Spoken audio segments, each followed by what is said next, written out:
serta daging. Sebelum melakukan ujian praktikum, kita cuci tangan terlebih dahulu ya teman-teman, biar bersih.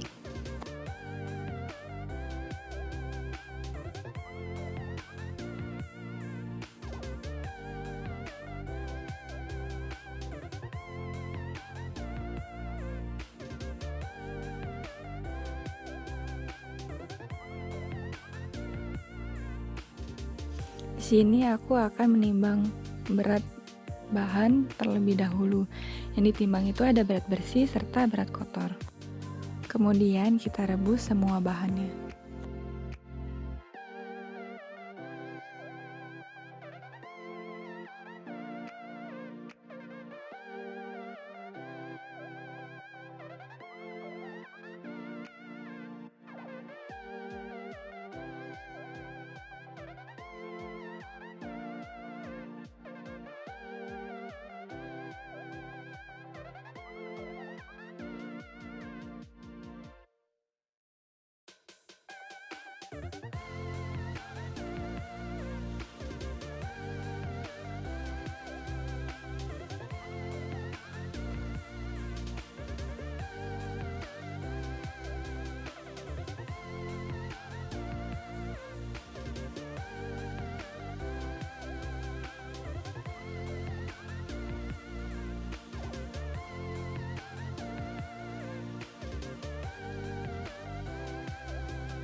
Kesimpulan dari daging ayam secara biologi, kerusakan daging ayam lebih banyak diakibatkan oleh adanya pertumbuhan mikroba yang berasal dari ternak, pencemaran dari lingkungan baik pada saat pemotongan maupun selama pemasaran, pertumbuhan dan aktivitas mikroba dipengaruhi oleh faktor suhu penyimpanan, waktu, tersedianya oksigen, dan kadar air daging. Daging unggas dipengaruhi oleh beberapa faktor seperti umur, jenis kelamin, bangsa, lingkungan kandang, lingkungan pemotongan, kondisi sebelum pemotongan, kondisi pemotongan dan penyimpanan, lemak intramuskular, kandungan air daging, dan pakan yang diberikan. Warna daging juga dipengaruhi oleh kadar air dan pH daging.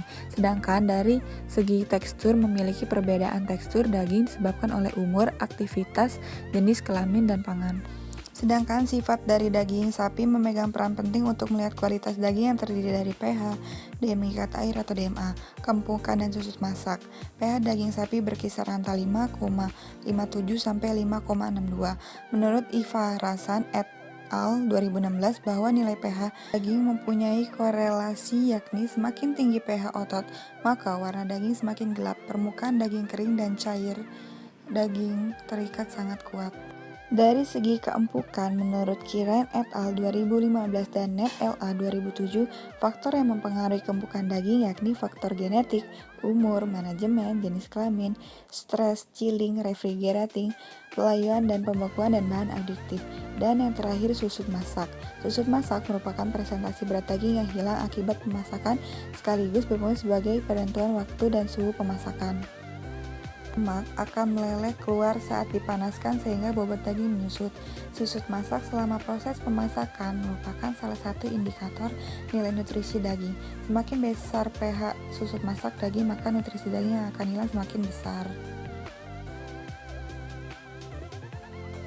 Kemudian ada kesimpulan dari ikan. Salah satu faktor yang mempengaruhi kecepatan penurunan kualitas ikan yakni suhu.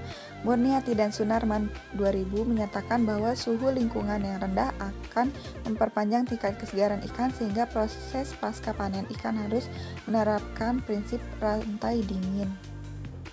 Spesifikasi mutu ikan yang pertama ada dari mata. Bola mata menonjol, pupil hitam cerah, mengkilat, selaput kornea mata jernih. Yang kedua ada bau atau odor, segar, berbau rumput laut, spesifik jenisnya. Yang ketiga ada insang, warna cemerlang bersih, tanpa lendir yang berasal dari bakteri, bau segar, spesifik dengan jenisnya. Yang terakhir ada tekstur, padat, kenyal, sulit menyobek daging dari tulang belakang.